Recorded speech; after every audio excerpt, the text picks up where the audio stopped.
Hello, everybody, and welcome back to the Outdated Wrestling Hour. Oh boy, do we have a special one for you.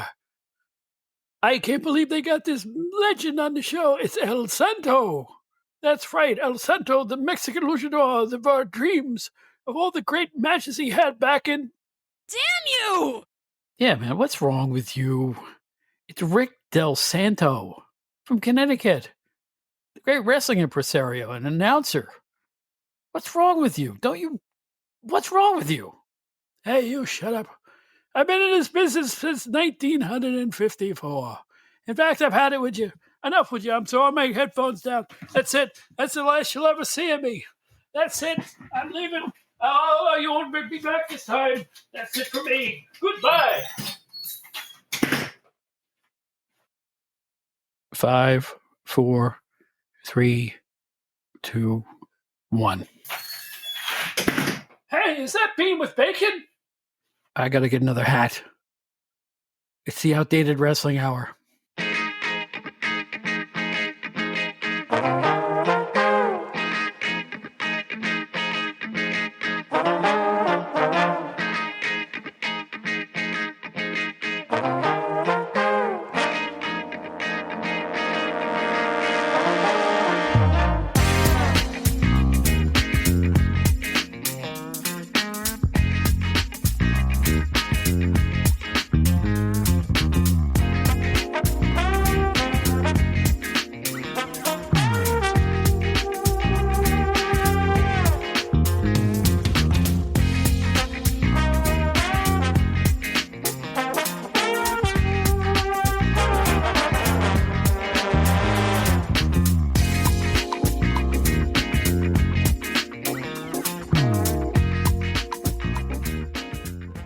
Yeah, nothing like a hot bowl of soup, right, gang? Hey, everybody. My name is Bob Smith. You might remember me from way back when we did Pro Wrestling Illustrated magazine. I worked with Craig Peters and Bill Apter and Stu Sachs and Andy Rodriguez and Dave Rosenbaum and Chris Perduca and on down the list it went. Hope everybody's doing good.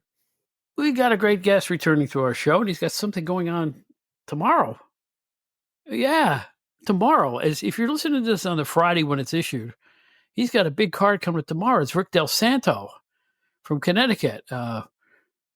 Wrestling guy who's been in the biz for quite a few years now, and he's going to tell you all about what's going on. So hang on for that. We won't waste your time on this one. We want to get right to the talking. We'll have our usual commercial announcement, and then meet again the engaging and knowledgeable Mr. Rick Del Santo. Give us a minute. We'll be right back, if you please.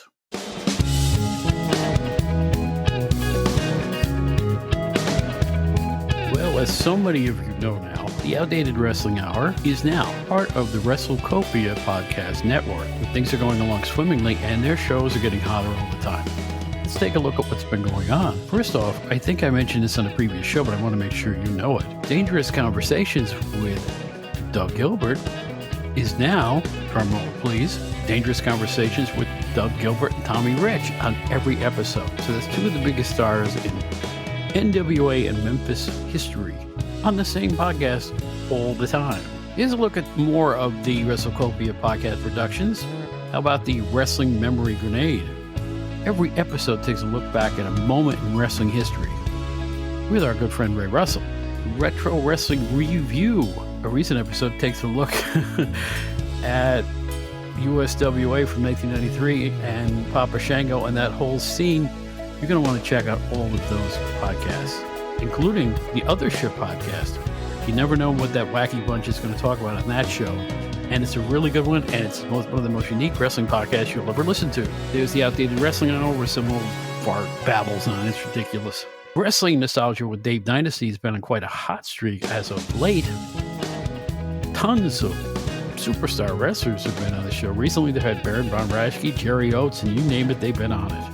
Don't miss the Regional Wrestling Podcast. Every episode is a look back to a particular period in that history. Really interesting podcast is DJ's Puro Wrestling Academy, which looks back at Japan and wrestling from the Orient. It's a real history lesson in every show. Making headlines of late is Wrestling Stoop with Bob Roop. Of course you remember Bob Roop, from scientific legend to shall we say, demonic rule breaker under the auspices of Kevin Sullivan. He talks about it all on that great podcast. There's the Captain's Corner, GrappleCon, TR Shocks the World, the Glory Days GrappleCon cast, the WrestleCopia News Network, the Power Hour, and given the way things are going, a lot more to come.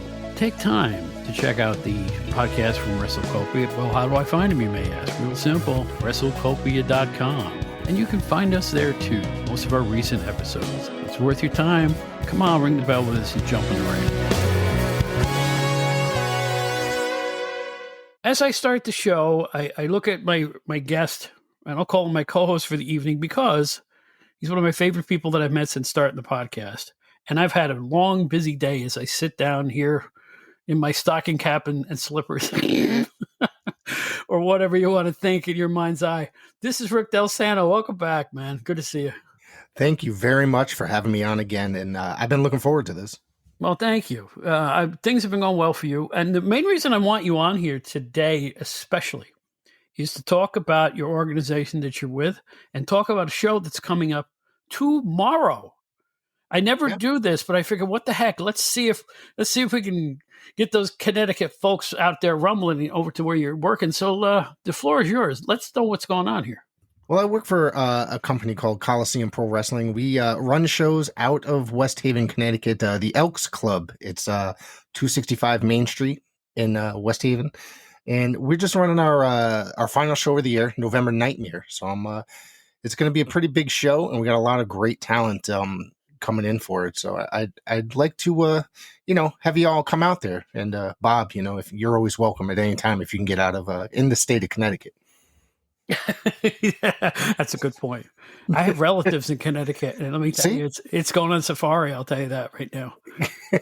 It's just the way it is. It's probably one of the most beautiful states in the lower 48, and it's just magnificent, every inch of it. But that traffic, getting out of New York, into your state can be a little daunting. But I'm just saying that because you know what? I went to a wrestling convention last year in Philly, and I got there and hour 45, 2 hours. It took me 5 hours to get home. So It doesn't matter where you go or when you want to do it. You're going to sit in traffic, Bob. That's just the way it goes around here. Yeah, I have a son that goes to school in New Rochelle, which is technically about an hour 10 drive, and it usually takes us 2 to 3 hours because we get stuck in traffic, and it's hideous, the traffic heading that direction. Yeah. And it takes us Route 15 the whole time. So it's terrible. And that's what doing away with the tolls. Yes. There used to be toll booths. Now, even without toll booths, it's still daunting. It's just that, well, folks, I'm sure from wherever you're listening to us, traffic's bad where you are too. Something happened after the pandemic, and I can't put my finger on it, but I know this much. I have driven every day of my life. And when I was on tour with my band, I drove every inch in our tour van. I drove every inch. When I was a younger man, I could deal with it. I loved to drive. Now, as I'm outdated, I can't stand it anymore. I have looked at a sea of endless red lights in front of me forever. I am getting tired of it. Do you feel that way too, or? As I'm approaching 50 next year, I hate That's it? Get off of my show. You're too young. No. I'm not outdated enough. No. There's days I just refuse to leave the house. I don't like to leave the house that much. I don't even have to leave the house from work. I've worked from home since the pandemic, and it's a beautiful thing. The only time I really leave the house, like I said earlier prior, is I take my wife to church or I go grocery shopping, and that's pretty much it. You lucky devil, you. Well, anyway, let's get back to the show. Now, say the name of the organization again is Coliseum Pro Wrestling. It's and the venue is it's the Elks Lodge, West Haven, Connecticut. It's a beautiful small building. It's 265 Main Street, and we've got a really good match. The main event is two Northeast standouts. You can see them each and every week, pretty much on Wrestling Open, which on IWTV. Sean Knight is our current champion. He won that belt roughly 3 months ago, I believe, from previous champion Fly Nine Noriega. And he's defending the belt against Brother Greatness, who's been pretty much a huge standout on that Wrestling Open program based out of Worcester, Mass. It's a match that I'm really looking forward to. We haven't had Brother Greatness as part of the company since our very first show 3 years ago. We just ran our big 3-year anniversary over the summer as well. Which Wow. that's going to be a match that I'm really looking forward to. I like to see success in the Indies. It sounds great. Yeah.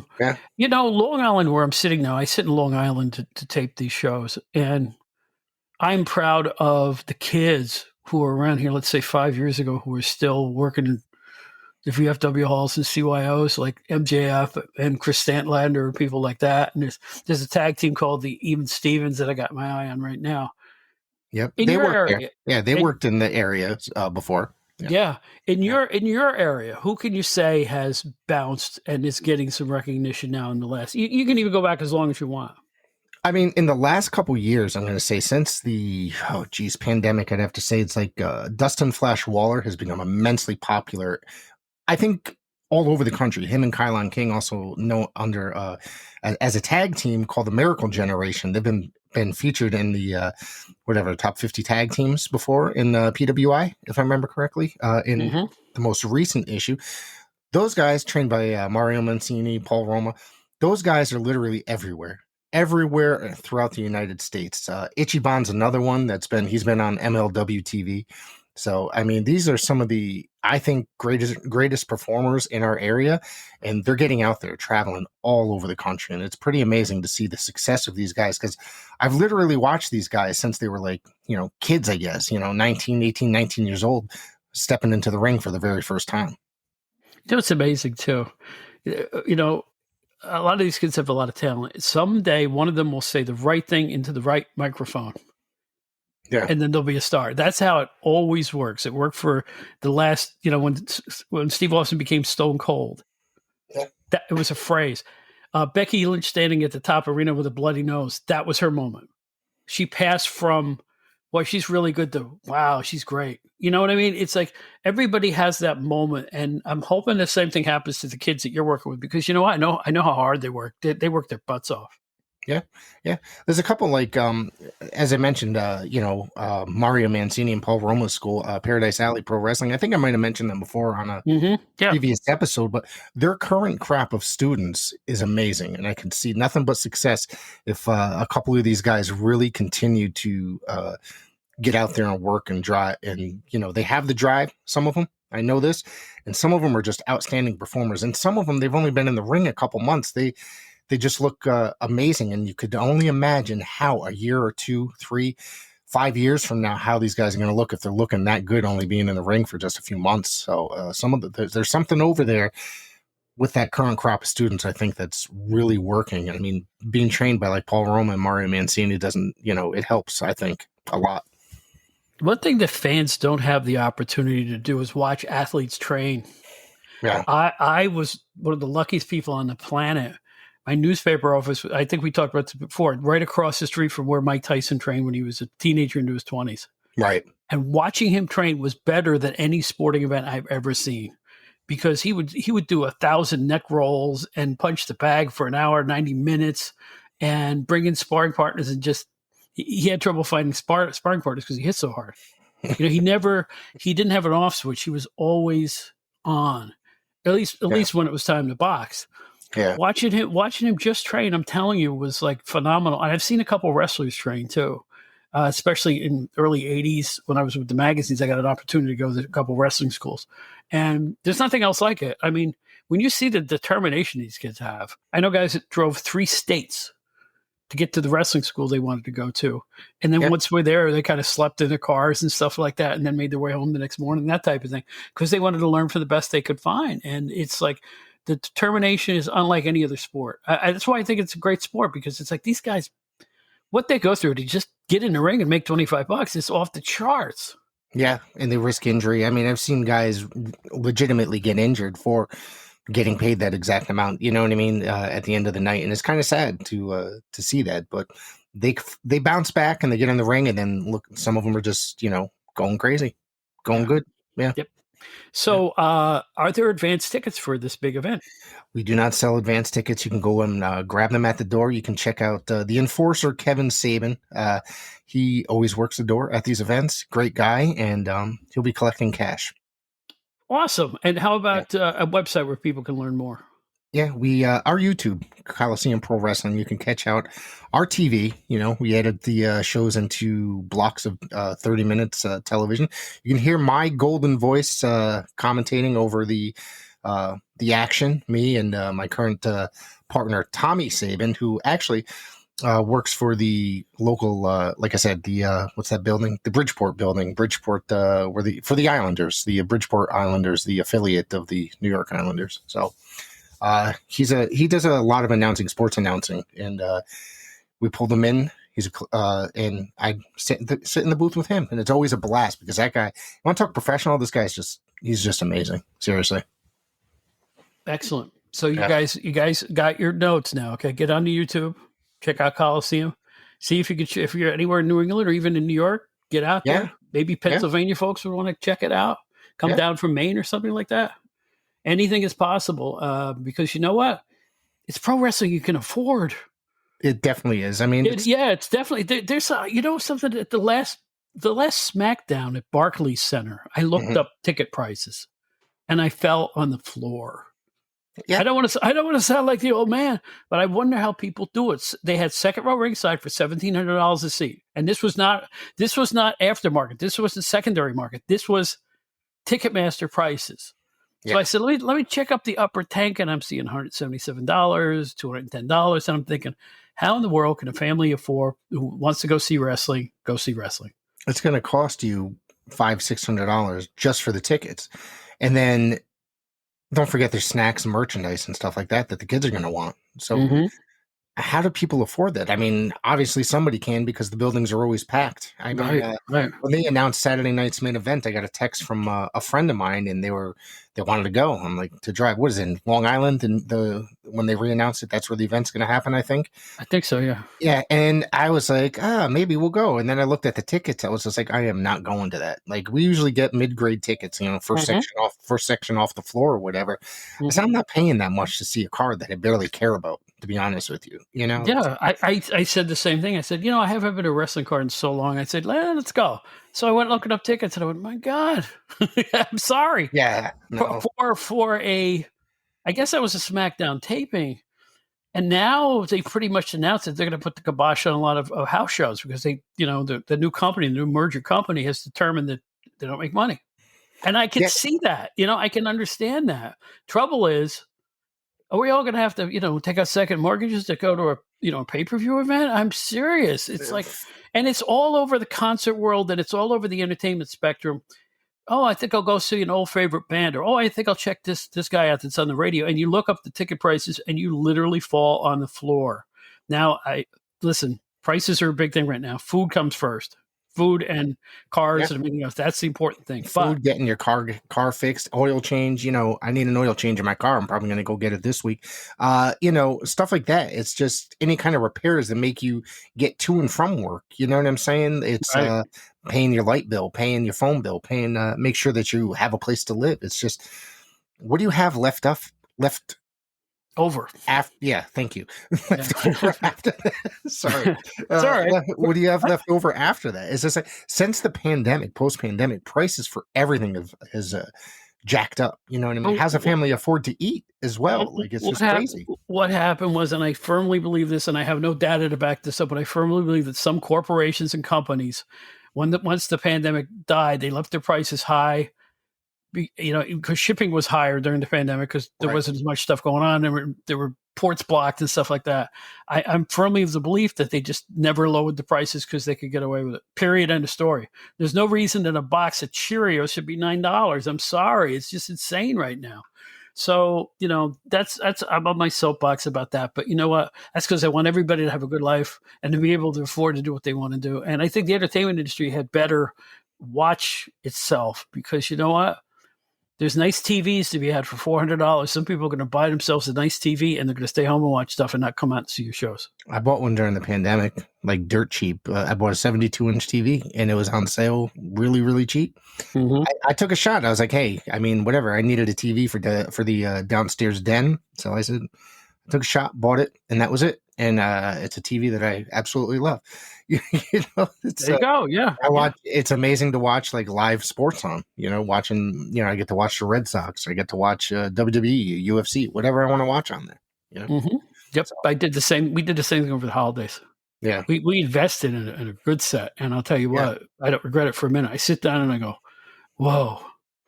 I got one of those OLEDs, Right. picture tubes. Yeah. You sit down and you're like, oh. I go on YouTube with my OLED TV and I watch the demonstration videos that you see in the store because they show paint going over stuff and little animals in the woods and they all look like they're right in your living room. I watch that stuff more than I watch regular TV. I just love the color and the Ultra HD, whatever they call it. It's fantastic. So there's my advertisement. If stop paying them high ticket prices, make one investment in a good TV, and you're set. Yeah, I watch a lot of YouTube, old wrestling. A lot of times, if I'm not watching movies with the wife, you know what I mean. It's just that's it. You just brought up a point. Old wrestling. That's why we're here. That's why we're here. We're outdated. That's why we're here. We are outdated, and let's talk about some old stuff. Did you see the recent unearthing of the Hackenschmidt tape? I did not. I've heard about it though. I did. I watched a little bit of it, and I'm like, wow, how did this stay buried all those decades? I mean, they're like kind of wrestling on a mat with a crowd, with everybody wearing a hat, sitting behind them, and it's fascinating to think that. I mean, they for their time, those matches were big coin because they were legit. Right. Where was this available? Is it available? YouTube. It's on YouTube. Watch of it on YouTube. I don't know if it's just a snippet of it or the whole thing, but I did watch it. Right. And I was fascinated by it because I'd never dreamed I would see George Hackenschmidt. I mean, come on. Yeah, it's different. Things were different then. I watched a whole documentary on like catch wrestling recently. And I actually, the funny thing is my wife doesn't really watch wrestling. She'll watch older stuff sometimes with me. She watched it when she was a kid. She doesn't keep up on it nowadays like I do. But I sat there and watched a documentary on catch wrestling because it talks about the evolution into professional wrestling. And you know what I mean? There's guys like Randy Couture's in it. Luthez was in it. They talked about Hackenschmidt and, all those guys, you know what I mean? All that, the guys that, and it was just kind of an amazing, amazing documentary. And I appreciated that, the evolution, I guess you could say. Yeah. I was lucky enough too. I went to the awards ceremony for the International Pro Wrestling Hall of Fame in Albany about a month and a half ago. Yeah. And I sat at the same table as the descendants of Ad Astor, one of the early Catch As Catch Can stars. Yeah. Who traveled the whole globe. He was sort of like the Hogan of his time. I mean, he was all over the planet defending titles and just they say it from way back when, and it's the same as it is now. Only it had the air of respectability. I don't know how else to put it.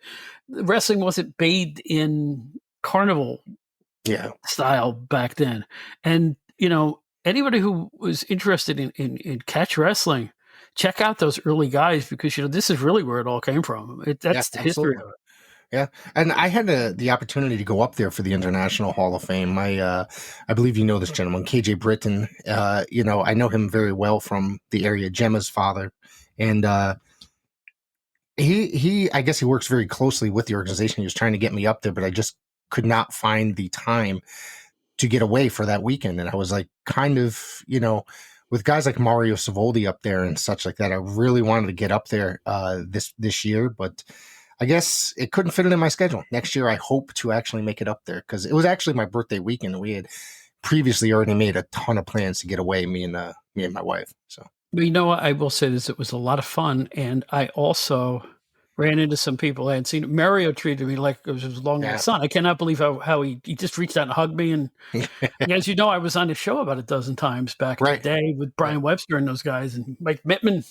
And I always got along famously with all of them. And he remembered me, and he was sharp as a tack. And I got to get him on this show. I've been working with his people for a while to try to work out schedule-wise. But we have a lot to talk about because it's like, and you know what?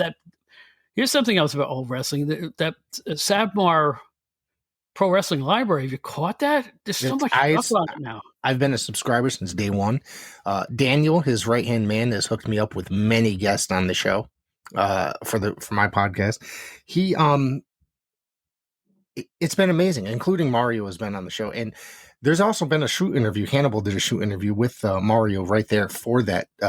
Right. I saw him there. Yeah. Yeah. Mm-hmm. And I actually had a chance to watch it, which was only like 30 minutes. I wish it was like a little bit longer because I would have there's stuff that I didn't get to talk to him about in that interview, but I would have liked to heard more. You know what I mean? It just seemed like it was going a different direction. And Mario was awesome to talk with. That library is ginormous, I guess, if you could say. There's so much to that library. They keep getting more stuff. They keep purchasing more stuff to add to that library and then putting up a little. They just bought the Central States Library. They got a lot of the Midwest stuff, the Chicago stuff from Bob Wermas and stuff. So I'm more interested in seeing what else they're going to get. You know what I mean? It's because I usually go through that at least 2-3 times a week to see what's been added and watch it. Mm-hmm. I never thought of it until recently, but I told somebody else on this show that, Mario just out of nowhere, I was there to take pictures for the magazine. He says, you want to do some color? Do you want to do some interviews? I had done one interview with Tony Atlas that went great. It's actually a very funny interview. We did him and Tony Rumble at one point. Mm-hmm. So the next time I show up with my camera just to cover the thing, he goes, why don't you sit down with Brian and we'll do some stuff? I went, yeah, all right. Okay. And you know what? He kept asking me to come back. I think I went to 4 separate events, which translated to about 12 shows, I think. Right. And to think that I was standing in the same spot with Joe McHugh standing behind me in the ring, that Vince McMahon used to stand, in front of the ring and interviewing wrestlers in that same spot, it hit me recently. How many people got to do that? Yeah. In that arena in Hamburg. I mean, just whoa. That's a memory I'll always really hang on to. And I got Mario to thank for that. I know it wasn't WWE, but it's beside the point. Tony Atlas was there at the time. Greg Valentine was there at that time. I mean, you're saying like 94, probably 95? Yeah, maybe roughly 92, probably. Okay, that's when like Valentine came in. Was Valentine there with Medusa at the time? Because I remember she came in there with him. At one point, she was. I don't know if she was. She wasn't at that point. Greg had just shown up there. I think he was in between things. And he was also doing UWF, I think, at that point. Everybody was bouncing around those East Coast Indies at that point. Right. The older guys at WWF slowly weeded out, were taking shows all over the independent area.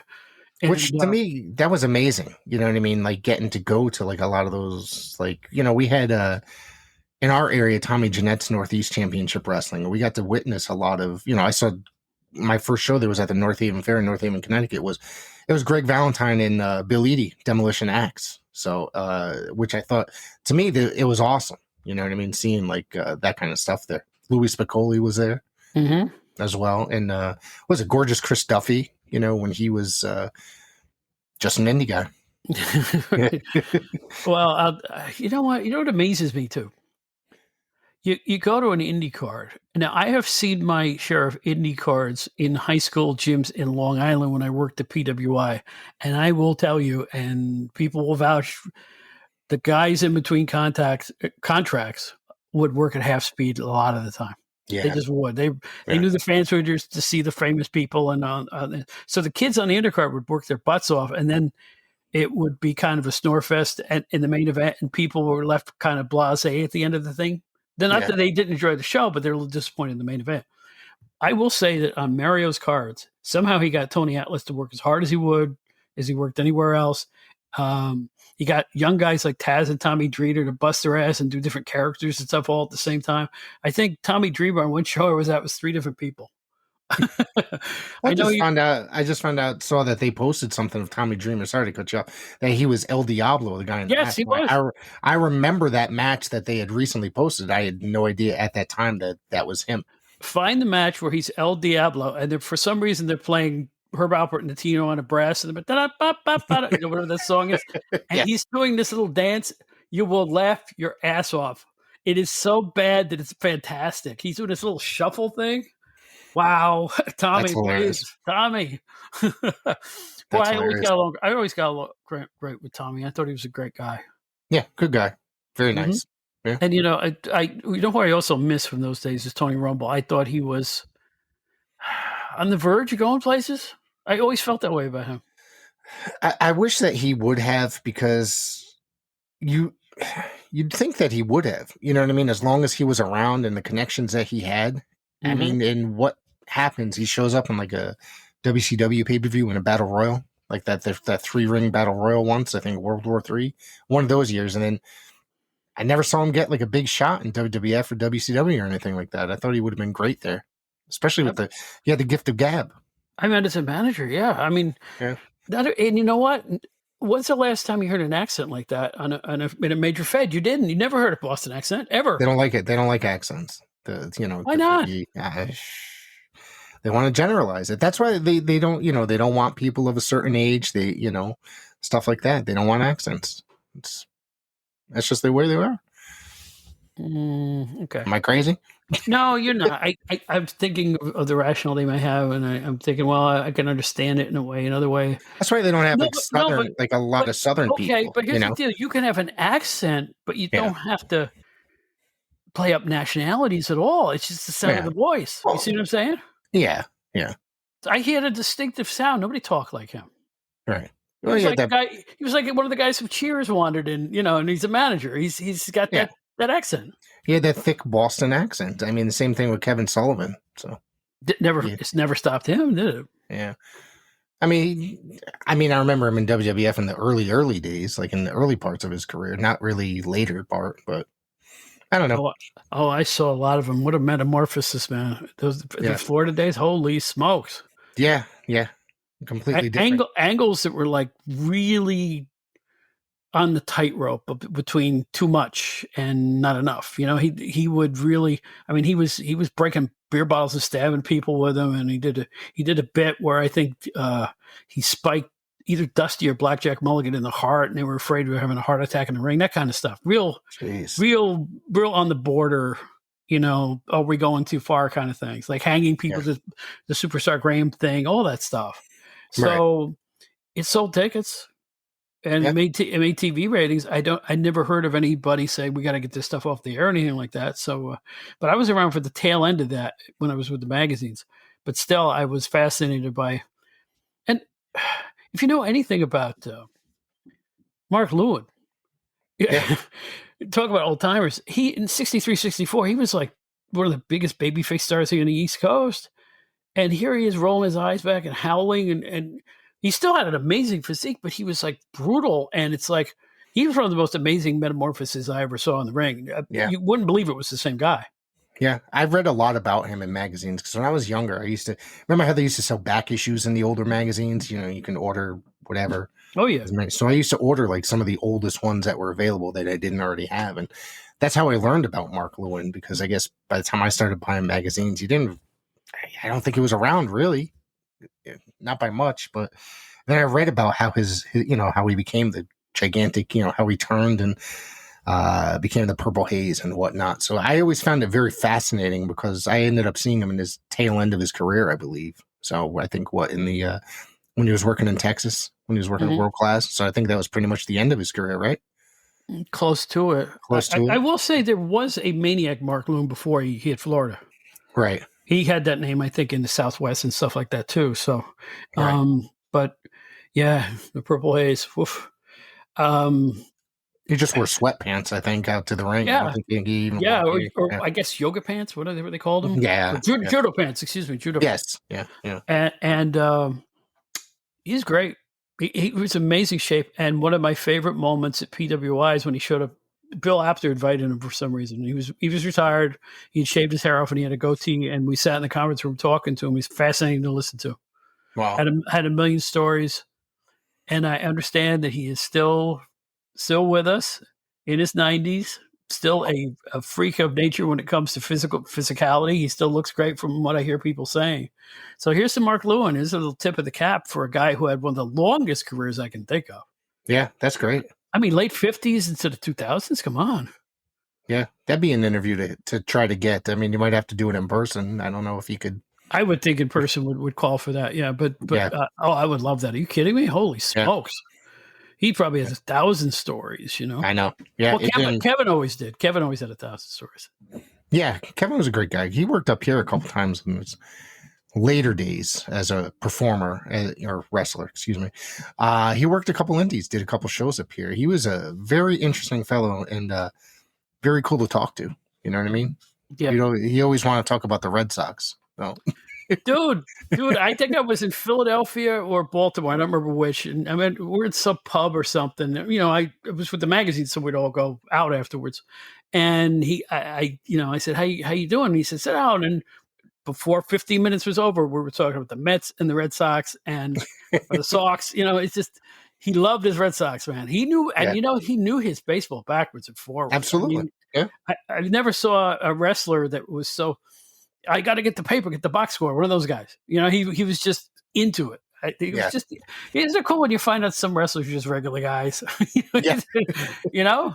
Yeah, absolutely.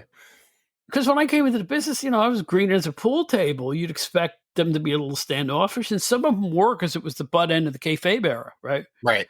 But if you ingratiated yourself, and like when I met Jerry Lawler for the first time, and then we loosened up with each other, and it was like, you know, old pals type of thing. I would visit him. He'd come in New York, and I'd see him in Philadelphia and stuff like that. He worked a lot of indies even when he was with WWE. I'm telling you, these guys, once you get to know them and they show you they're like the regular people, it took me a long time to get that out of my mind that I didn't have to put a curtain up between myself and the wrestlers. In fact, back in our offices, after I visited Memphis in 91, when they saw me, I actually entered a room where they're doing booking. And Jerry Jarrett and Eric Embry and I think it was either Frank Morrell or Eddie Martin looked at me with like deer in the headlights look. What's he doing here? So from that point, I wouldn't go in the locker rooms. Yeah. And later when I worked for WCW, all the guys, you know, I'm talking to the guys years later, go, how come you never came in the locker room? I said, I always thought that was the record wrestler's domain. He said, no, you're a part of the scene. Why didn't you come and visit? I didn't know this. I mean, Tony Atlas brought me back a few times because he said, come on, sit down, you know, we'll talk. But I always thought it was a breach of protocol. Right. And they were really serious about it in the NWA. They didn't want anybody who was holding the camera to go back there. They were just, you know, especially when Flair was booking. Who are you? Even today, I don't go to the locker room. I mean, I'll go in there, get, you know, a bottle of water, and then I don't want to hear people discussing their matches. I want to be surprised when I'm sitting there in the booth on the microphone. I don't want to hear anything. You know what I mean? And a lot of people want to come up to me and tell me this is how the match is going to go. I'm like, I don't want to know. I want to act surprised on the microphone. And so I find that interesting. All right. When I was hired to do the first Eastern Championship Wrestling broadcast after Dick Graham left, or they didn't use him anymore for whatever reason, I'm sitting there with Stately Wayne Manor as my color guy. He was with Wrestling World magazine too. And I was the same way. I didn't want to know what was going on. I wanted to experience it like a fan and express it, you know, as seeing it through fresh eyes. I thought it would be more natural. Right. And then they ran an angle where Snuka beat the hell out of Todd Gordon, Jimmy Snuka. And I blew the angle with my commentary because it was like I didn't understand it. And I thought Wayne Manor was in the ring, and I thought he had something to do with it because it didn't seem natural for me for Snuka to just out of nowhere beat the hell out of. And Wayne's character was kind of a heelish. Right. So I know I blew that call because I didn't know what was going on. Right. So I think that maybe if I had it to do over again, I would have said, hey, what's the big deals tonight? Just tell me the big deals. What's going to happen? Because Right. something like that, I think it would have been more natural if I did know what was happening and then express the outrage and not guess why it's going on and go. The whole thing was just Snuka snap. That was it. That was basically it. Right. That's turning his But I read it heel wrong. turn. Yeah. I read it wrong. So I've always kind of regretted that. But it's okay because only about 6 people saw it. So it's fine. No, seriously. That's not. It was shown on cable access. Very few people saw those early shows. Although a couple of them have found their way onto YouTube. Just recently, you can see me with my mullet. I had some hair, dude. I gotta look this up. You know what? It looked like an English judge's wig. I had so much hair. Was it 1992, 93, right? Yeah, it was Billy Ray Cyrus time. Yeah. Yeah, it was very, very popular hairstyle at that time. One guy in my office used to call me Achy Breaky Bob because I had the same hair that he had. It was the style back then. And the hairdresser said, let's do this. You're going to look great. And I got in really good shape at that point. I got down to like 150 pounds. I was, man, early 90s were my jam, man. Then I ate a donut and the rest is history. That's it. Nothing has been the same since. But yeah, I hear you. But no, it's great to talk about these old school memories, because it's like that was my jam, and it's like and I'm also very proud of the people at PWI now. I pick it up and I'm like, this is really good. Do you ever get the physical copy of it? It's really good. I mean, by any standard, the pictures, the layouts, the information, the ratings, the information from all over the world, they're doing a bang up job. They really are. Yeah, I've gotten the last couple issues. I don't buy every issue, maybe because I'm just, I don't get to the store enough, but it's all part of that not wanting to leave the house thing. Even though there's a Barnes and Noble probably about 10 minutes away. So anytime I'm kind of in that area, I'll kind of sneak in there if I know there's a new issue out and pick it up. But it is a beautiful magazine, and I'm glad to see that there is still a wrestling magazine out there, and it's the mother of all magazines. It was when we were younger, growing up. Pro Wrestling Illustrated was the magazine. And, at one time, you probably had about 15 or 20 different wrestling magazines out there. In that era. And, it was always Pro Wrestling Illustrated was always considered the most important, and that's what mattered. So I used to just have so many of those up until just last year. I ended up selling a couple boxes of magazines. I don't know whose idea PWI was. I think it was a mutual. It was the first issue was in 1979, right? Long before I started. I started in 88. Right. But they started in 79 as, I think the idea was to be a little more journalistic than the other magazines were. Just take kind of a right turn and see how it worked. Right. And it worked like gangbusters right from the word go. Do you know that at one point, according to Craig Peters, and this didn't last long, but this is verifiable, for one short stint on the newsstand only, not subscriptions, but on the newsstand, PWI was outselling Sports Illustrated. That's incredible. That's in the early 80s. Craig tells these amazing stories about how big the business was for them at that point. Yeah. I think at the onset of the Hogan era, everything with wrestling on it sold like hotcakes.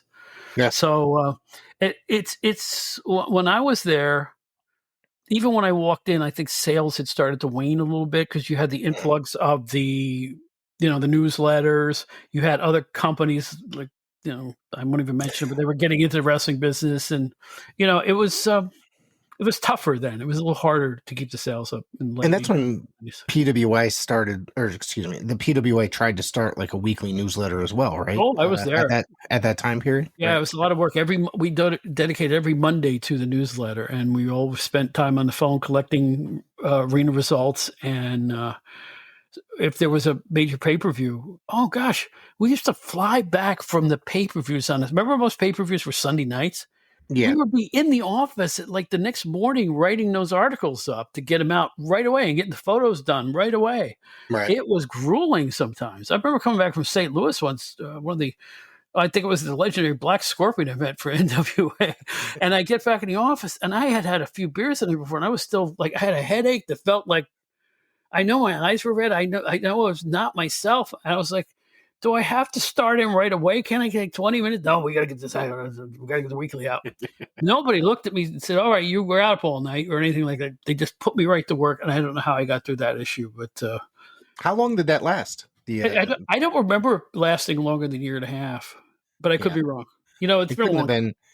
And I've never actually seen the weekly issues. I don't think I probably wanted to subscribe at the time, but didn't. And was it more, I guess, along the lines of something like the Observer or the Torch at the time, which were, more. There were no. Well, let's put it this way: there were no articles like the hidden torment of Rick Steamboat or anything like that. Right. On the front, it would be the biggest card or the biggest news of the week, all the straight news. The center, we had a trivia quiz, which I made up some stupid questions you've ever read. There'd be another short remember when, I think, on top. The entire middle of the thing, you would unfold it like a map, right? Okay. And the entire center part was results and results and ratings. And then on the back part, when you refolded it, was just a few more news tidbits, and that was basically the whole thing. So it was real meat and potatoes, but it was up to the minute meat and potatoes. Some people would get it by Wednesday when we mailed them out on Monday. And this is the truth.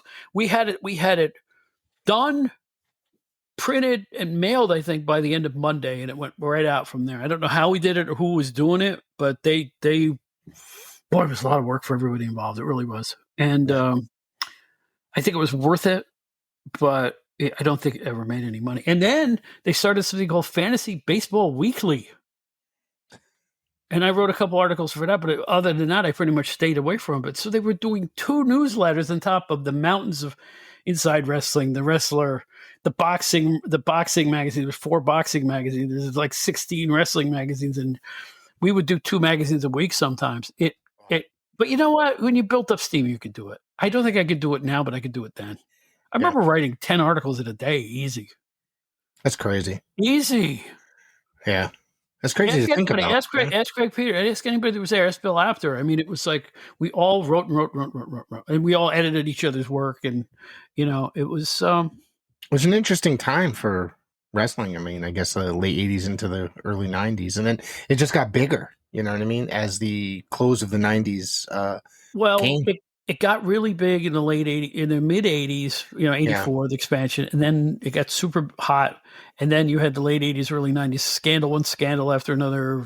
Even something as minor as Hacksaw Duggan and Iron Sheik in a car together was the big deal. Right. I think Jake was having trouble, and people were starting to die. To be honest with you, remember that whole period? The Von Erichs were committing suicide one by one. And I'm not saying that lightly. That's what was going on. That's exactly what happened. Yeah. Yeah. So we had to really get away from, the inner torment of Rick Steamboat not winning the championship or something like that, and write articles that were really news. Because we had a whole office full of people. I was an award-winning news writer. Dave Rosenbaum, who sat across from me, was a news writer. We were surrounded by people who used to work for Newsday and legitimate. It's funny how we all ended up in wrestling and boxing magazines, but most of us had legitimate newspaper work in our backgrounds. And I think I've said this on the show before, I think that's what set our magazines apart during the period when I was there, in that a lot of wrestling magazines had wrestling fans trying to be writers and editors. And there's nothing wrong with that. I'm not putting them down for that. But what made our tone different is that we were experienced editors and writers who just happened to be covering wrestling. There's a difference there, Right. So I think that's what made us what we were. I really do. Right. Yeah. And we tried to be entertaining. That was the main thing. Be entertained, come back next month and buy another one, hopefully. I bought every month I was at the newsstand. I worked for my father starting at 13 years old. He used to be a TV repairman. Now there's a business industry that's completely out. There's no TV repairmen anymore. So I used to go work the summers with him, and then we'd go to the newsstand every Friday, and I'd take the money that he gave me and bought wrestling magazines. So. My friend, I used to get a 50-cent allowance in the early, mid 70s, right? Yeah. And the first thing I remember buying with my 50 cents was Wrestling World with Tex McKenzie on the cover. Right. And I was such a fan of wrestling. We didn't even have a wrestling show on at that point because they used to have the NWF from Buffalo on, and they stopped. They stopped showing it there. They stopped promoting in the area. So we had a period of about a year where there was no wrestling on. But I kept buying wrestling magazines. I was still into it. So that kept me the local wrestling magazines at my local store, they kept me into it until I'd say late 72. The WWF made their debut in the Albany area. I can't believe it took them that long. Right. It just seemed logical that they would promote the Capital District, but once they got up there, they were red hot. And but those wrestling magazines, and I am telling you, I was buying wrestling magazines a few weeks before I got hired, before I got my interview. I was still buying wrestling magazines, full grown adult. I liked them. Here we are, still as adults buying them, though. I mean, Yeah, you know what I mean? I know. I'm still buying PWI, like I said, whenever I see it, I particularly sometimes, the Walgreens down the road from my house actually sells it as well. So, sometimes I'll just go in there just to see if they have it. But, I'll also go to the Barnes and Noble and look for it as well, like I said earlier. But I had a digital subscription for a while. I can't read that. I tried reading it on my phone and stuff. It's difficult for me. I know, but you know what? Busy as I am to go out and try to find it, there's not a lot of newsstands around where I live. So Right. For a year or two, I had the digital subscription. Then I started buying them at a Rite Aid, and then the Rite Aid went out of business. So now I kind of mix and match whatever I can find. Like I always got to see the 500, and I got to see, Right. the year-end issue awards and stuff like that. I just I'm still there. My heart is still there. And you know what? I've gotten to know Mr. McAvaney. I know Brian Solomon. I know the other writers there. I'm still there. In my heart, I'm still there. I'm still part of it, and that's how I'll always feel about it. They got a great crew there now. They do. It's amazing. Yeah, Brian's a good guy too. He lives kind of, like an hour or so away in I guess he's in Stanford or something like that. He's got a great show as well, like his podcast. It's one of the best. Oh, yeah, I listen to that weekly as well. As you know, he's been on our show a few times, and he's really taken to the entertainment podcast. And we did 2 amazing podcasts with him. We did animation. Then we did, I don't know if you heard it, we recently did one about B movies and drive-in type movies, R-rated stuff. Oh, I love that stuff. Yeah. We had a blast. We just had a blast. And it's amazing. I think what surprises both of us is how much we both know about these silly things. And when we sit down and start talking, it's like, oh yeah, that's the one, and that's the one. We always remind each other of old stuff, and he's an amazing, smart guy. Yeah, just a brilliant man. He really is. Yeah, you can hear it in his podcast. You know what I mean? Like, a lot of the things that he talks about and the way he words things. It's a very bright guy. And I have his. I can't wait for his new book to come out, whenever that is. So he's Brian R. Solomon is the only person I got weak in the knees, knock-kneed, even asking to come on my show. I have such admiration for these authors. Ian Douglas is another one. Some of these authors we've had on the show, they're so good at what they do. They're way better than I ever could dream. I'm telling you right now, I'm a hack, and I don't mean that as an insult to myself. I churn out gobs of clean copy, punchy headlines, and great captions. That's what I've always done. That's me, even back to my newspaper days. But these guys can write books. I don't think I have a book in me. I don't feel it. I don't feel like I could do it. But there's room for all kinds of writers, or at least there was up until 2 decades ago. Now AI is going to kill all of us. I need a drink. You got anything to drink? I'm getting depressed. Bottle of whiskey. Got a bottle of whiskey hidden under there. Just give me the cap, man. Just the cap. No, I am depressed about the way. I don't like AI anything. No, I know there's a lot of people that mess around with it and they think it's fun and stuff like that. I've messed around with it to create logos for myself. I've never used any of them, but I've never been too impressed with it. So, yeah. But I mean, it's replacing writing in a lot of ways. In fact, some magazine, I think it might have been Sports Illustrated. Forgive me if I'm wrong. No, I won't say that. But a magazine recently got caught using AI generated photos and articles, claiming they were a writer and they didn't exist. That's interesting. Yes. Yeah.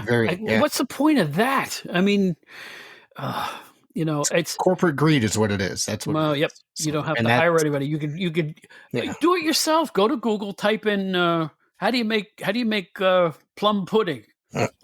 AI generated recipe will show up right in front of you. Of course, it'll have tires in it, but it's there, right?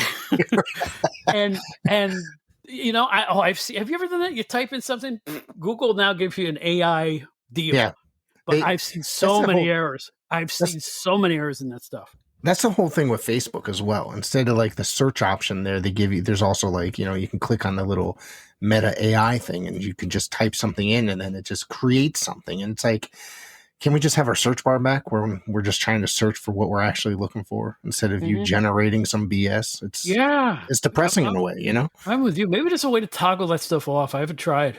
Maybe there's a way to toggle it off.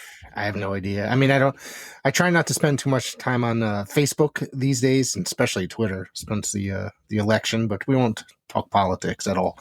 So, it's just, I can't figure out how to shut any of that stuff off. I just got to go outside. Go outside. Yeah. Do what I do. Just stare at the wall 10 minutes a day. Or, no, I'm serious about this. We are all bombarded from the minute we wake up to the minute we go to bed sometimes. We don't even realize it. We multitask everything. We'll be on a tablet or phone while the TV's on. We'll listen to music while we're looking at television. We never sit down, close our eyes, and listen to music and let it seep into us. And we never let our brain shut off. And I think this is what they say about little kids. When you have a little child, never put them to bed right after watching television. Give them a half-hour break from the TV, then put them to bed so their brains can calm down. Yeah. And I believe in that. I think that's the truth. I think we are all overstimulated, like we're drinking coffee 24 hours a day. I think we need to chill. I drink a lot of coffee. I do. I'll fully admit that. But I'm also kind of, I run around a lot. But, I do a lot of work and stuff like that. And then from the time I get out of work, I'm constantly trying to catch up on all the stuff I couldn't get done during the working hours of the day. You know what I mean? I do work from home, so I'm trying to listen to this podcast, listen to that, watch this television show. As I'm working, I also have my laptop set up trying to listen and watch shows that I can't watch at night. Yeah. You say you're a coffee guy. I'm a cola guy. I'm addicted to Diet Cola.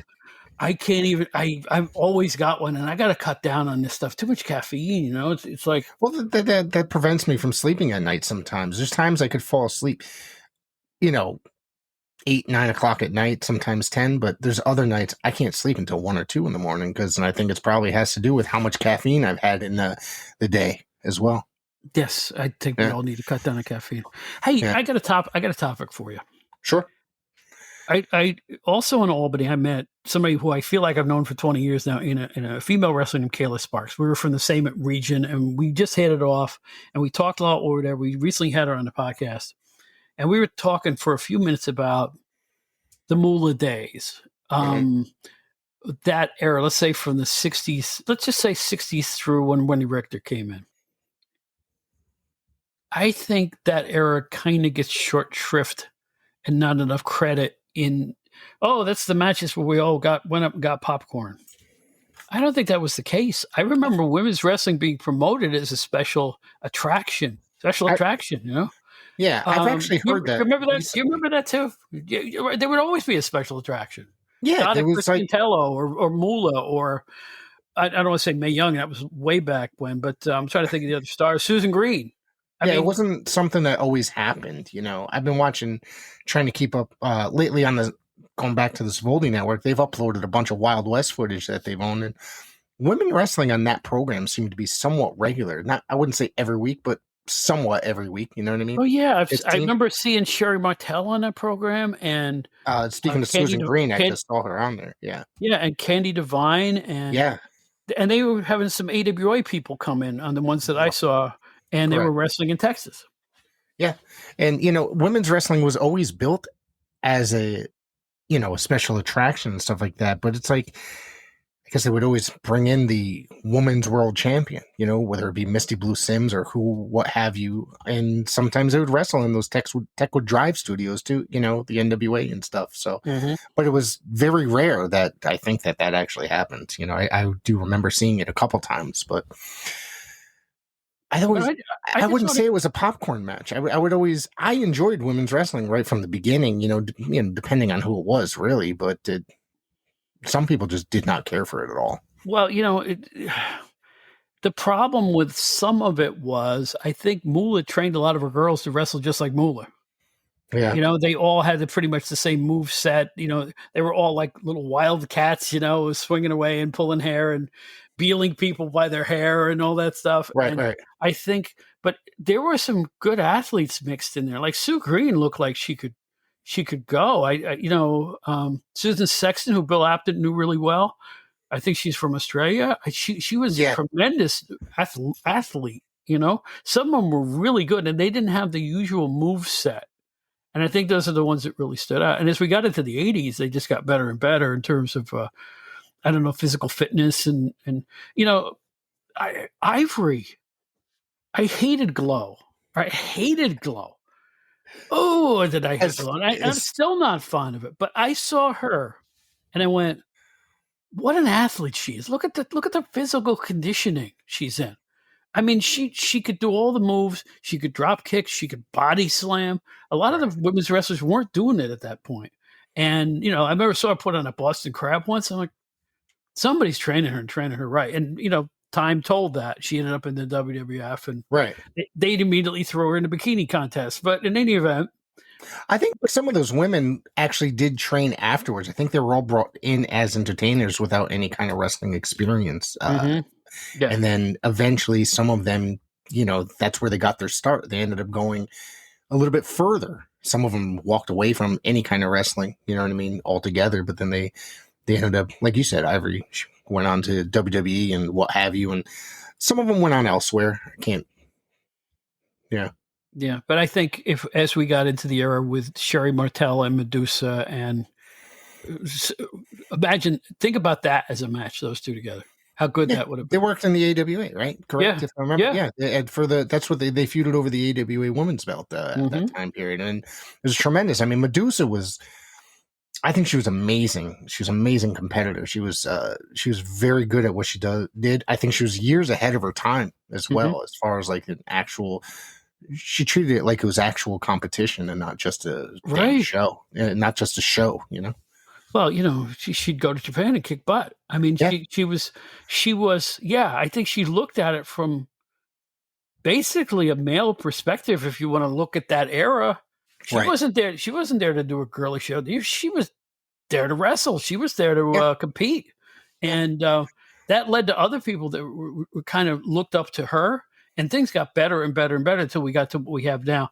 I still think that right now, the healthiest thing is in wrestling is the fact that women are at a par with men, and they're promoted the same way. They all do main events. I think that's great. I think it's a long time coming. Yeah. I don't know who to thank for this. I don't know if it was Stephanie McMahon, if it was Fit Finlay. I don't know. Or if it was just, I don't know, somebody 15, 18 years ago at this point said, let's stop it with the mud matches and let's show these women for the athletes they are. Yeah. And I mean, even Lita and, Trish Stratus, these women are talented athletes. And now we look at them, as being really pretty, but they're really pretty because they're physically fit, not because they're there to flaunt it, Right. I look at Tiffany Stratton, holy smokes. Yeah, there's some amazing those aerial moves of Charlotte Flair with that corkscrew moonsault. Come on, this stuff is amazing. Yeah, there's some amazing talent out there today in the women's division, all over. No matter what company it really is, not just WWE, but we spoke much of AEW before, but as much as they do have some talent over there. Yeah, I would never say they don't. Yeah, I mean, I'm talking like great talent, So, yeah. I would never say anything about the talent. Yeah. It's how it's presented. Yeah, exactly. It for me. Exactly. Me. I'm not trying to insult the performers, just the. And once again, if anybody's listening who's a big AEW fan, have at it, enjoy it. It's still wrestling. If that's your cup of Java, drink hearty. I'm serious. Life is short. We're here to enjoy pro wrestling. Some people complain about it. I do complain about it from time to time. But you know what? We still have pro wrestling as I enter my golden years. And at least we still have it, And in some ways, it's better than it's ever been. In other ways, it's not. But at least we still have it. It's one of the biggest eras that there's been right now. There's wrestling on 7 nights out of the week. Multiple shows to choose from on either night. You know what I mean? On any of those nights, whether it be some sort of live stream or anything that's on cable or YouTube. So you got to say that as much as you may not like certain brands, there is a lot of professional wrestling. It's a really great business right now. There's a lot of things that have been cleaned up over the last from the olden days, which is great for the business. Morale is up, and it's awesome. How do you say it? Like it's a variety. There's something for everybody. If you don't like something, tune into the other product, tune into whatever else you like. There's always something out there. There's something out there for everybody. If you don't like whatever's on this channel. I think it's also awesome the way somehow wrestling has shrugged off the early 90s and early 2000s. There's these really seedy promoters. They've all gone by the wayside. Yeah. There's none of that Bush League. There's still deathmatch federations, but that's not wrestling where I live. I can't understand how any state athletic commission would sanction that stuff. And I don't think they do. I think they're the product of no state athletic commissions, and they just do whatever they feel like doing. Yeah, we got one here. Not for me. You have one? Here. Yeah, we have one here locally. Does it work? Does it draw? Probably 50 people, maybe. There you go. But that also is the size of the building that they run as well. So. Oh yeah. And I've never attended. I've been offered work, but they didn't want to pay me, so I said no. If they don't pay you, it's not work. Yeah. So I was, or maybe they thought my rate was a little too high, which I don't think it was. But I just thought I really don't have interest in any kind of deathmatch stuff. I don't want to see somebody get mutilated or permanently injured. It's not my cup of tea. And I will say this, just my one lone editorial comment: the fact that AEW takes their cues from that stuff, I find abominable. Stop it. Yeah, a lot of stuff. Stop it. There. Yeah, I see that deathmatch type stuff creeping into their. Yeah. Cool it. The blood, fine. I don't mind a good bloody match. I don't mind a good bloody match. Are you kidding? When Mariah May was beating on Tony Storm and she's bleeding like Ric Flair, that was a stark image. I thought it was amazing. They closed the show with that. A good steel cage match with blood. Yeah. You know what I mean? So. Yeah. No, we're not against blood. We grew up on the bloody magazine covers, right, Rick? I mean, absolutely. But there is also responsibility. And I don't want to see me get hurt. I'm with you. And I'm glad that your group that you're working with is kind of like. We've done, some hardcore stuff, but it's never been anything that somebody's going to get permanently injured for. You know what I mean? There's a difference between hardcore and deathmatch. There's a huge difference there. Hardcore just means anything goes. It can be, chair shots and stuff like that, and they can be done safely too. Deathmatch stuff is we're gonna fling you through a pane of glass. It's like, right? No, just no. I like my traditional wrestling. I like my old school wrestling. That's what I grew up on, and that's what I love. That's my cup of tea. Okay, it's just none of the extreme stuff. Just it doesn't do anything for me. I will turn the channel. I'll put it this way, young man, you young whippersnapper. The next time, even if I'm at home and someone puts on a side headlock, I'm going to stand up and give a standing ovation. I want to see some holds come back. Yeah. I want to see side headlocks. I want to see arm bars. Oh, do I want to see that stuff? And just as a setup, just as a feeling out between the two competitors. I don't know why that stuff had to go away, but it certainly has. Yeah, it's just changing it. Excuse me. It's not good. I don't think it's good in wrestling. That's it. That is good old-fashioned style wrestling. That is what, and I've always said that less is more. It builds up all those moves like that, the side headlock, all that kind of stuff. It builds up to something. It builds up the drama. Well, there's the difference in wrestling today, and we'll close with this. And this bugs me, even when WWE does it. You have a feud or not a feud. It doesn't seem to matter anymore. Yeah. At the end of a match, it's more about incapacitating your opponent than just pinning their arm or their shoulders. Right? It's like beat him until he can't move, beat him until he's unconscious, and then pin him. I don't think it's healthy. I don't think it's right. I think there should be. And I've seen roll-ups happening in women's matches now, and reverse roll-ups on the women's matches in WWE. I think that's healthy. If we can recondition the fans back into accepting a simple pinfall as the end of a dispute, I'm all for that. Right. And I know they just said that wildly violent match between the cage match between McIntyre and CM Punk, right, which made headlines for it's barbaric. I thought it was Well, a good match. I mean, yeah, but there's the thing. It was traditional. Yeah. But we knew that going in though. We knew what that was going to be like. I do believe that poor Drew, my gosh. I guess he got busted hard way from what I heard. I saw a picture of him putting his head down. It looks like he had staples in his top of his head. Jeez. So, yeah, he got. We haven't seen much of him since then, have we? I don't think so. No. But in any event, listen, you all keep it safe out there. We love our wrestling. We love our wrestlers. We don't want to see anybody get hurt. That's true. It sounds corny, but it's really what it's all about. You can have a wild match where it looks like they're beating the heck out of each other, and everybody can still go take a shower afterwards. That's what it's all about, right? I mean, Yes, I think Jim Cornette said it best. It's like in my day, everybody thought we were killing each other, and they all thought it was real, right? It looked like we were killing each other, but now they are really killing each other, but he thinks it's fake. Or words to that it makes effect. that. Yeah, it makes words to that effect. Yeah. And you know what? That's half the problem. That and people who can't sit back and watch a match and enjoy the flow of a match without booking it in your head and then worrying about who's getting pushed. How is that fun? Yeah. Yeah. When I grew up, everybody bought their tickets for wrestling to see the good guy win. Everybody. Yes. Everybody. There was now no other. Yeah. That's the other thing is like people will cheer immensely for the heels or somebody that's supposed to be a heel. You know what I mean? That's where it's changed. It's the anti-hero now. Yeah. Like the Steve Austin type, he's yes. Well, LA Knight, I think, really is an anti-hero. He's full of himself. He's not a nice guy in the ring. Yeah, he's a pretty arrogant character. I think he's tremendous on that microphone. I've been a fan of his for a very, very long me too. time. I just had some people bark at me online for extolling his praises. I don't care. I think he's entertaining. And I don't know why they're complaining about his ring work. What's wrong with his ring work? You know what? It's not flashy. His ring work. Are you kidding? That move where he kind of elevates to the top rope. You ever see him do that? Yeah. That's spectacular. He wrestles kind of a traditional style for the most part. You know what I mean? He doesn't do anything crazy, I don't think. There's no crazy flips. There's no too many dives over the ropes and a lot of that stuff. Yeah, he's just a traditional pro wrestler. Yeah.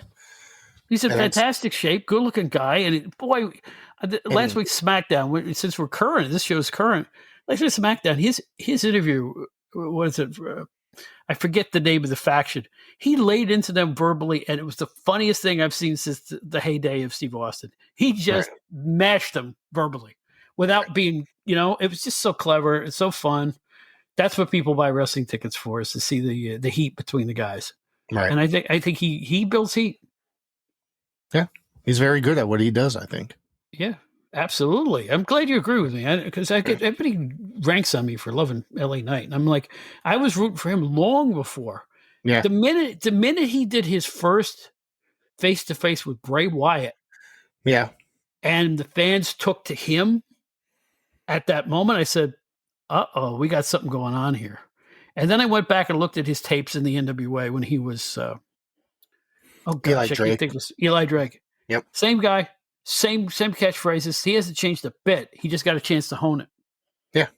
And is he world championship material? Maybe not. Who cares?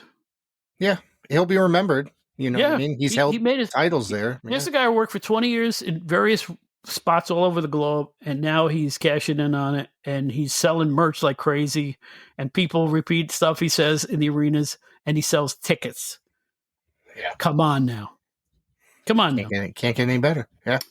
So as we will leave you with our memories of enjoying LA Knight and the women's wrestling of years gone by, and give them hype one more time on anything that you're doing and the show coming up Saturday night. Well, come check us out. The Elks Lodge, West Haven, Connecticut, Coliseum Pro Wrestling, November Nightmare, 265 Main Street. It'll be fun to have some of you folks out there. You're going to see a great show. Of course, you can all follow me on any social media. It is the Rick Del Santo. And that's pretty much it. I think you're burying your league. Tell them where you can see your federation on YouTube, because you know what? That's right. You can. If you see these clips, you'll go, "Hey!" I'm telling you, you will. They look beautiful. So tell them where they can see those clips. You can go to Coliseum Pro Wrestling on YouTube. Go to Coliseum Pro Wrestling on Facebook.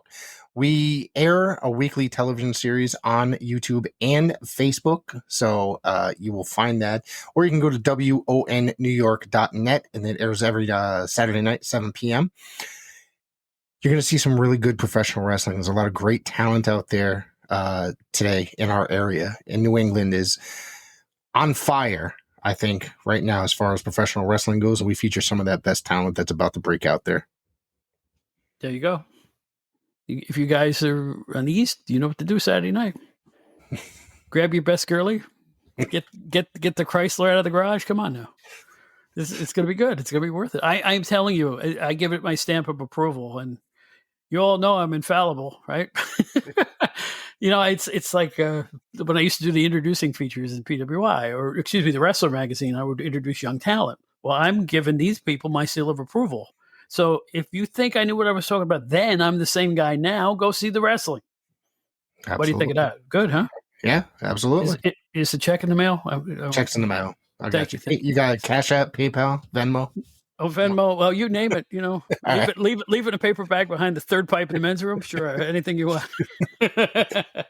This, Rick, I got to tell you, I've met so many cool people since I started these podcasts, and you're one of them. And I value your friendship. I really mean this. You're one of the big reasons that this show has become what it is. You and people like Mike Leotis, the first guests I have, keep coming back on the show as recurring guests. Please keep coming back. You're fantastic, and I really, really am happy to get to know you. This has been a lot of fun. Thank you. I think it's amazing that we've become so friendly over the last couple of years. I went back and listened to that first episode of you coming down on my podcast, like, what's it got to be 2 years now? I remember that we spoke. The podcast version is actually about close to 2 hours long, and I think we spoke for like over 3 hours off air, altogether. So I think we have like almost 2 hours worth of stuff that was off air. So. But this is why these shows run long. We start talking and we can't stop. Yeah. It's like, and not just you. There's a bunch of guests that come on and we just keep blabbing away. And then I look at, folks, I'll give you a little inside baseball here. As we record, we're in this digital studio that we're in. It says recording on the top. I don't know, Rick, if you can see what I see. I see. And there's a meter right now. It says 1 hour, 10 minutes. And 11 seconds. That means this is as long as we've talked since I hit the record button. Yeah. And there have been times where I look at it and there's a 2 instead of a 1 is the first digit. I'm like, what happened? How did we talk? Why have I got such a big mouth? But, hey, I'm glad you're all here to listen to the dulcet tones. And you do have a great voice, but I can see why you're a commentator. You got an excellent TV voice. Oh, thank you. I've gotten out there a little bit more recently. I've did some stuff recently that I'm very proud of. So, hopefully when the videos come out, I'll be promoting it like crazy. There you go. Ladies and gentlemen, Rick Del Santo. Rick, thanks for being here, man. Thank you.